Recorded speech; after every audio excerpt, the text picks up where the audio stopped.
గత వైసీపీ ప్రభుత్వం అస్తవ్యస్తంగా తయారు చేసిన రెవెన్యూ వ్యవస్థను కూటమి ప్రభుత్వం ప్రక్షాళన చేస్తోందని హోంమంత్రి అనిత అన్నారు.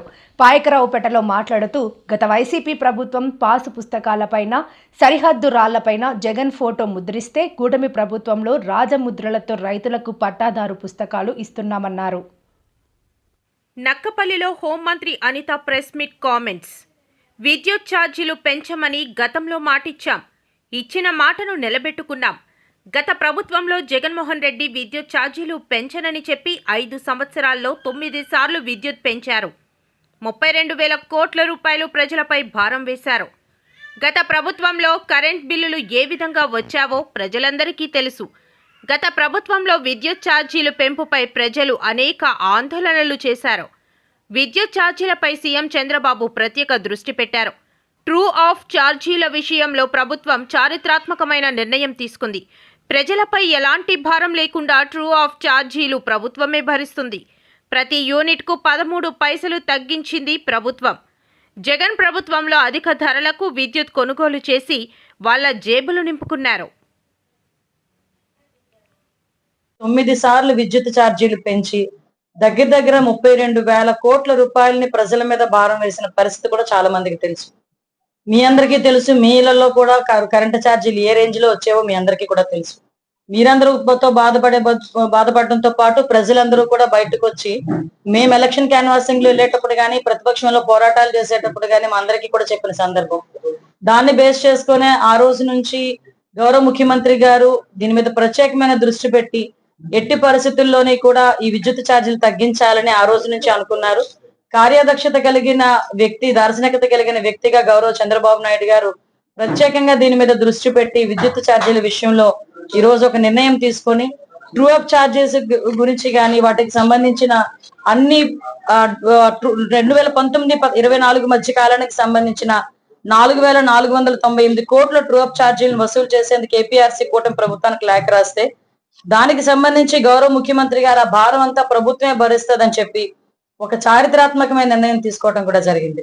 అంటే సుమారుగా ఈ రోజు ట్రూ అప్ ఛార్జెస్ అన్న వాటిని కూడా ఈ రోజు గవర్నమెంటే భరించి ఎక్కడా కూడా ప్రజల మీద భారం లేకుండా చూసుకున్న బాధ్యత కూడా తీసుకోవడమే కాకుండా true down first of all అమలు జరిగి ప్రతి యూనిట్ కి కూడా 13 పైసలు తగ్గించింది ఈ కూటమి ప్రభుత్వం. పైగా ఈ రోజు కూడా ఆ రోజు 2019లో గవర్నమెంట్ మేము అంటే జగన్మోహన్ రెడ్డి గవర్నమెంట్ వచ్చిన తర్వాత కూడా చూసుకుంటే దగ్గర అప్పటికీ కూడా మిగులు విద్యుత్ ఉన్నది. అయినప్పటికీ కూడా చాలా అధిక ధరలకి విద్యుత్ కొనుగోలు చేసి వాళ్ళ జేబులు నింపుకోవడానికి ప్రయత్నాలు చేసి సుమారుగా విద్యుత్ అన్నది వాళ్ళ తాలూకు ఆదాయ వనరుగా మార్చుకోవడమే కాకుండా దగ్గర 1,29,000 కోట్ల రూపాయలను అప్పుగా మిగిల్చిన పరిస్థితి లాస్ట్ గవర్నమెంట్ లో. మళ్ళా తిరిగి ఈ రోజు వీటి మీద ప్రత్యేకమైన దృష్టి పెట్టి గౌరవ విద్యుత్ శాఖ మంత్రి గుట్టుపాటి రవికుమార్ గారు, అదేవిధంగా గౌరవ ముఖ్యమంత్రి గారు, అదేవిధంగా గౌరవ ఉప ముఖ్యమంత్రి గారు వీళ్ళందరూ కూడా ప్రత్యేకమైన దృష్టి పెట్టడమే కాకుండా నారా లోకేష్ గారు అందరూ కూడా ప్రత్యేకమైన దృష్టి పెట్టి విద్యుత్ ఛార్జీలు ఎట్టి పరిస్థితులను పెంచబోమని మేము ఏదైతే మాట ఇచ్చామో దానికి ఈ రోజు కట్టుబడి ఉండడమే కాకుండా యూనిట్ ఛార్జీలను 13 పైసలు తగ్గించిన ఘనత కూడా ఈ రోజు ఎన్డీఏ కూటమి ప్రభుత్వాన్ని. దీంతో పాటు సోలార్ విద్యుత్తుని ఎన్ని రకాలుగా మనం ముందుకు తీసుకెళ్లాలి, అదేవిధంగా మనకి రెన్యూబుల్ ఎనర్జీకి కూడా అధిక ప్రాధాన్యం ఇవ్వడమే కాకుండా సోలార్, అదే విధంగా పవన్ విద్యుత్, ఈ రెండింటి మీద కూడా ఒక టార్గెట్ పెట్టుకొని ఈ రోజు ముందుకు వెళ్తున్నాం. ఈ రోజు మీరు అబ్జర్వ్ చేస్తే సూర్య గారికి సంబంధించి ఎస్సీ ఎస్టీస్ కి కూడా కంప్లీట్ గా వాళ్ళకి ఉచిత సోలార్ రూప్ టాప్లు ఇవ్వడానికి కూడా ఈ రోజు సిద్ధపడ్డాం. వాటితో పాటు బీసీ వర్గాలకి కేంద్రం ఇచ్చిన సబ్సిడీతో పాటు ఇంకొక 20,000 రూపీస్ ఎక్స్ట్రా ఈ రోజు స్టేట్ గవర్నమెంట్ ఇచ్చే పరిస్థితి కూడా కనిపిస్తుంది. ఎందుకంటే ఇంకొక విషయం ఏంటంటే ఎవరైతే సోలార్ యూజ్ చేస్తారో వాళ్ళు వాళ్ళ ఇంటికి సంబంధించిన విద్యుత్ వాడుకోవడమే కాకుండా ఇంకా వాళ్ళ దగ్గర మిగిలింటే గనక ఆ మిగిలిన విద్యుత్తుని తిరిగి గవర్నమెంట్ కి వాళ్ళు సేల్ చేసుకోవచ్చు. మళ్ళీ తిరిగి యూనిట్ ఛార్జెస్ కూడా వాళ్ళకి ఇంత యూనిట్ ఛార్జ్ కూడా వాళ్ళకి వచ్చే పరిస్థితి కనిపిస్తుంది.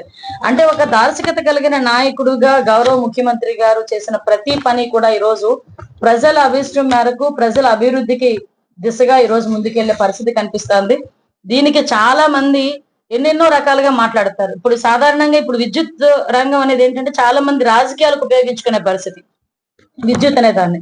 ఇప్పుడు రాజకీయాలతో కాదు, ఇది ప్రజల జీవితాలతో ముడిపడిన సందర్భం. ఎందుకంటే విద్యుత్ అన్నది ఆ రోజు 9 సార్లు పెంచిన పరిస్థితి, ప్రజలు ఎన్ని కష్టాలు పడ్డారో మా కళ్ళతో మేము చూసాం.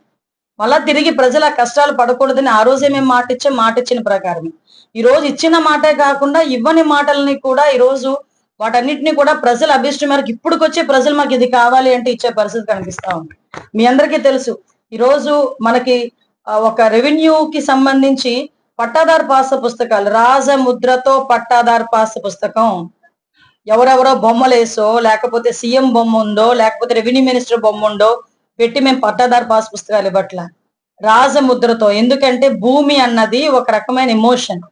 నా భూమి మీద నా బొమ్మ ఉండాలి, లేకపోతే నా భూమి మీద నా పేరు ఉండాలి అనుకుంటారు.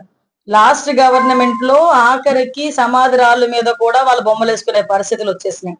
ఆఖరికి వాళ్ళు ఏంటంటే ఏదో ఒక బోర్ వేసుకున్నా దాని మీద వాళ్ళ బొమ్మే, సర్వే రాళ్ళ మీద కూడా వాళ్ళ బొమ్మే, పట్టాదారు పాస్ పుస్తకాల మీద కూడా వాళ్ళ బొమ్మే.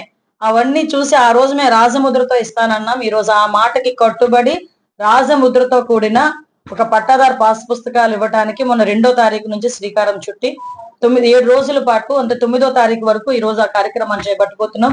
రేపు దాని గురించి మన రెవెన్యూ మినిస్ట్రీ గారు ఈ రోజు మన నియోజకవర్గానికి నక్కపల్లి వచ్చి పట్టాదారు పాస్ పుస్తకాలు మనకి డిస్ట్రిబ్యూట్ చేస్తున్నారు. మన నియోజకవర్గంలో సుమారుగా 25,000 మందికి కొత్త పట్టాదారు పాస్ పుస్తకాలు రేపు చూపిస్తాం. పట్టాదారు పాస్ పుస్తకం కూడా దాని మీద ఒక స్కానర్ ఉంటుంది. అది గనక మనం చేస్తే వాళ్ళ మ్యాప్ తో సైతం వచ్చేస్తుంది. అది కనుక స్కానర్ కనుక వాళ్ళు ఫోన్ లో చూసుకుంటే ఇమీడియట్ గా వాళ్ళు ఎక్కడ ల్యాండ్ ఉంది, ల్యాండ్ ఎక్స్టెంట్ ఎంత, ల్యాండ్ పరిధులేంటి, వాళ్ళు మ్యాప్ తో సైతం వచ్చేస్తుంది. ఎవరు కూడా దాన్ని ట్యాంపర్ చేయడానికి కూడా వీల్లేదు. అంటే రెవెన్యూ డిపార్ట్మెంట్ ని ప్రక్షాళన చేయాలని గౌరవ ముఖ్యమంత్రి గారు